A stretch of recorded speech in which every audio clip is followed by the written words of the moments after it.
এই যে পরশ, তোমার কাজকর্মে তো কোনো সিস্টেম বুঝছি না। তোমার কি আজকাল কাজকর্মে মন বসে না নাকি?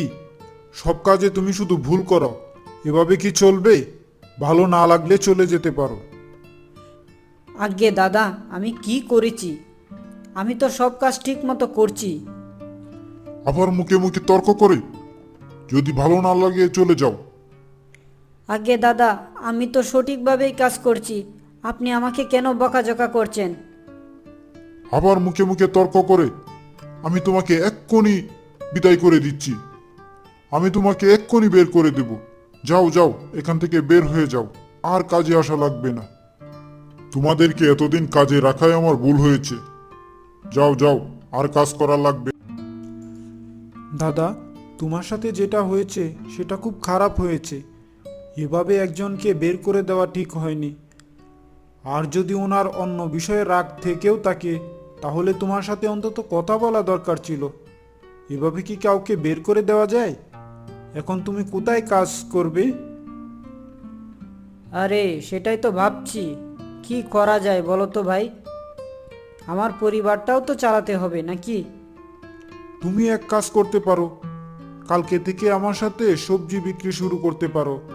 সেখানে তোমারও লাভ হবে, আমারও একজন লোক হয়ে গেল। বাজারে একা একা ভালো লাগে না।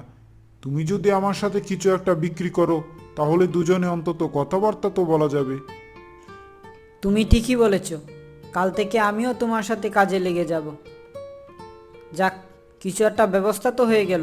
তোমাকে অনেক ধন্যবাদ। তুমি কোনো চিন্তা করো না, আমি একটা কিছু ব্যবস্থা করছি। দুজনে মিলে ছোটখাটো একটা ব্যবসা শুরু করে দেব। তাহলে আর এই ফ্যাক্টরির দিকে চেয়ে তাকা লাগবে না। তাহলে আর এই কাজের দিকে চেয়ে তাকা লাগবে না। আমাদের সংসারটা কোনোভাবে চলে যাবে। তুমি ঠিকই বলেছ গিন্নি, দেখি কি করা যায়। আর আমিও মতিন ভাইয়ের সাথে একটা ব্যবসা শুরু করব ভাবছি। দুজনে মিলে বাজারে তরকারি বিক্রি করব। আর সাথে তোমার সাথে যদি কিছু করা যায়, সেটা তো আরও লাভজনক। নিয়ে যান বাবু, তরকারি নিয়ে যান। সুস্বাদু তরকারি, শীতের তরকারি নিয়ে যান। খুব ভালো তরকারি। বাহ, তোমার তরকারিগুলো তো খুব টাটকা। মনে হচ্ছে আজ সকালে তুলে এনেছো। দাও দাও, আমাকে 50 টাকার তরকারি দাও। আরে, এখানে তো দেখা যায় বেগুনও আছে। দাও দাও, আমাকে 1 কেজি বেগুন দিয়ে দাও তো। বেগুনগুলো খুব সুন্দর দেখাচ্ছে। তা কি হে পরশ, দেখছি আজকে তরকারির ব্যবসা শুরু করে দিয়েছো। তা তরকারির ব্যবসা দিয়ে কি সংসার চলবে? কি করব বাবু, আপনিই তো আমাকে কাজ থেকে বের করে দিলেন। আমার আর কি করার আছে? গরিব মানুষ, কিছু একটা করে তো খেতে হবে। হ্যাঁ হ্যাঁ, করো করো, যা মন চা তাই করো। তবে আমার কাজে তোমাকে যেন আর না দেখি।